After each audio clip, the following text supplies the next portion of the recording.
नमस्कार दोस्तों, स्वागत है आपका हमारे चैनल में। तो आज हम बात करेंगे कि डिविजिबिलिटी रूल्स के बारे में। आपने सुना होगा बहुत सारे बच्चों को, चाहे अभी भी बहुत आजकल के जनरेशन के बच्चों को क्या हो रहा है, कैलकुलेशन में बहुत ज्यादा प्रॉब्लम होता है। और आप ये डिविजिबिलिटी रूल देखोगे कि बड़े बड़े एग्जाम कैट में, एसएससी में भी पूछे जाते हैं।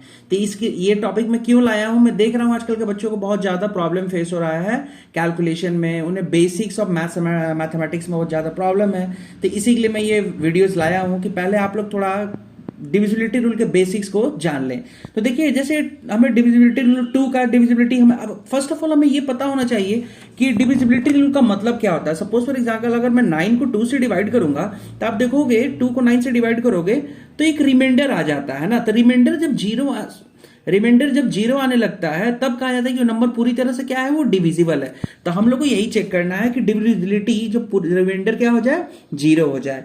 तो 2 से कोई भी नंबर डिविजिबल होगा, उसका ट्रिक क्या होता है, जिस नंबर के लास्ट में 0, 2, 4, 6 या 8 आ जाए। लास्ट में कहने का मतलब यूनिट प्लेस पे ये डिजिट हो जाए। किसी भी नंबर का अगर यूनिट प्लेस इन पांचों में से कोई भी होगा तो 2 से डिविजिबल होगा। उसी तरह से 3 की डिविजिबिलिटी रूल क्या होती है, जैसे देखिए मैं यहां पे नंबर लिख रहा हूं 1005। अब हमें मान लीजिए बहुत कम समय में कोई एग्जाम आप दे रहे हो, कॉम्पिटिटिव एग्जाम, वहां पे पता करना हो कि ये नंबर 3 से डिविजिबल है कि नहीं। तो हम क्या करेंगे, उस नंबर में जितने भी डिजिट होते हैं ना दिए हुए, उसको जोड़ लो। अगर जोड़ने पे 3 का मल्टीपल आ रहा है तो नंबर डिविजिबल होता है। तो यहां पे आप देखोगे जोड़ने पे कितना आ रहा है, 5 + 0 + 0 + 1, 6 आएगा। तो ये नंबर क्या होगा, 3 से डिविजिबल होगा। ठीक है, ये याद रखिएगा। उसी तरह से 4 का डिविजिबिलिटी क्या होगा, सपोज फॉर एग्जांपल अगर मैं यहां पर लिख देता हूं 124, तो 4 का डिविजिबिलिटी चेक करना है ना, तो लास्ट के 2 डिजिट को केवल देखना होना होता है। कितना भी बड़ा नंबर हो, अगर लास्ट का 2 डिजिट डिविजिबल है तो होल नंबर डिविजिबल होगा। जैसे मैं लिख दिया 1024। ठीक है, अब आप क्या करोगे, डिवाइड करके चेक करने का तो हमारे पास टाइम होता नहीं है कॉम्पिटिटिव एग्जाम में। तो आप क्या करोगे, लास्ट के 2 डिजिट को डिवाइड करो। अगर वो 4 से डिविजिबल है तो पूरा नंबर 4 से डिविजिबल होगा। उसी तरह से 5 का डिविजिबिलिटी क्या होता है, नंबर का यूनिट प्लेस या तो 0 होना चाहिए या तो 5 होना चाहिए, तो नंबर 5 से डिविजिबल होगा। 6 से कौन डिविजिबल होता है, जो नंबर 2 से एंड 3 से दोनों से डिविजिबल हो, वो नंबर 6 से ऑटोमेटिकली होगा। सबसे इंपॉर्टेंट यहां पे होता है 7 की डिविजिबिलिटी। हम कैसे चेक करते हैं, जैसे कि एग्जांपल में देखिए यहां पे लिखता हूं 343, एक नंबर मैंने यहां पे लिख दिया 343। सपोज फॉर अब हमारे पास टाइम नहीं है, इसको हमें चेक करना है ये डिविजिबल है कि नहीं 7 से। तो क्या करोगे आप 7 से डिविजिबिलिटी चेक करने के लिए, जो नंबर यूनिट प्लेस पे है ना, उसका डबल कर दो। तो 3 का डबल कितना होगा, 6 आ जाएगा। और जो 6 आया उसका रिमेनिंग जो नंबर यहां पे बच रहा है 34, उसमें से 34 - 6 करोगे तो कितना आ जाएगा, 28। तो 28 7 से डिवाइड होता है तो ये नंबर 7 से डिविजिबल होगा। मैं आपको एक और एग्जांपल देने की कोशिश करता हूं। जैसे यहां पे ले लो आप 994। ठीक है, ये 7 से डिविजिबल होगा कि नहीं, हमें ये चेक करना है। तो देखो, तो 7 से डिविजिबल होगा कि नहीं, क्या करते हैं इसको, 4 का डबल कितना होता है, 8 है ना, और यहां पे बचा हुआ नंबर कितना है, 99। तो 99 - 8 करोगे तो 91 होगा।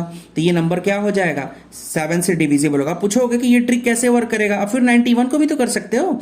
91 में 1 का डबल कितना होगा, 2, और फिर 9 जो बच रहा है उस 9 में से 2 को सब्ट्रैक्ट कर दोगे तो कितना हो जाएगा, 7।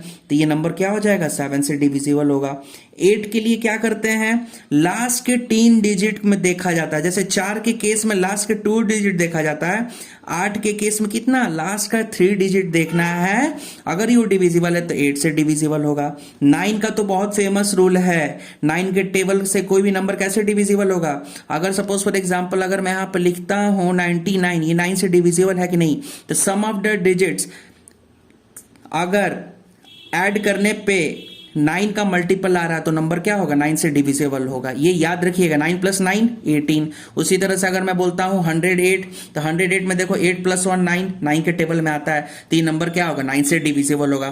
10 का तो बात बताने की जरूरत ही नहीं, बहुत ही फेमस है। कोई भी यूनिट प्लेस पे 0 होता है तो नंबर क्या होगा, 10 से ऑटोमेटिकली डिविजिबल होगा। जैसे 100, 20, 30, 40, 50, यूनिट प्लेस पे क्या होना चाहिए, 0 होना चाहिए, दैट्स इट। 5 के केस में क्या होना चाहिए, यूनिट प्लेस पे इधर 5 और 0।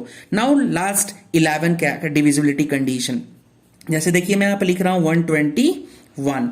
अब देखना है सबसे पहले क्या 121 में क्या करते हैं, जो प्लेसेस ऑड पे होते हैं, जो नंबर ऑड प्लेसेस पे हैं उनको ऐड कर लो और जो नंबर इवन प्लेसेस है उसको सब्ट्रैक्ट कर दो। तो ऑड प्लेसेस पे यहाँ पे कौन कौन से नंबर है, ये पोजीशन 1 2 3, तो यहाँ पे ऑड प्लेसेस वाले नंबर 1 और 3, उसके पोजीशन पे कौन कौन से नंबर है 1 और 1, तो दोनों का ऐड करो 1 + 1 2, और इवन प्लेस पे जो नंबर उसे सब्ट्रैक्ट कर दो। अगर 0 आ गया या मल्टीपल ऑफ 11 तो नंबर 11 से डिविजिबल होगा। अब जैसे मैं यहाँ पे एक नंबर लिख रहा हूं 1331, अगर मान लो ये एग्जाम में किसी सीजीएल के एग्जाम दे रहे हो, कॉम्पिटिटिव एग्जाम, कैट का एग्जाम दे रहे हो, ठीक है, तो वहां पे सबसे पहले चेक करना है कि नंबर डिविजिबल है कि नहीं 11 से।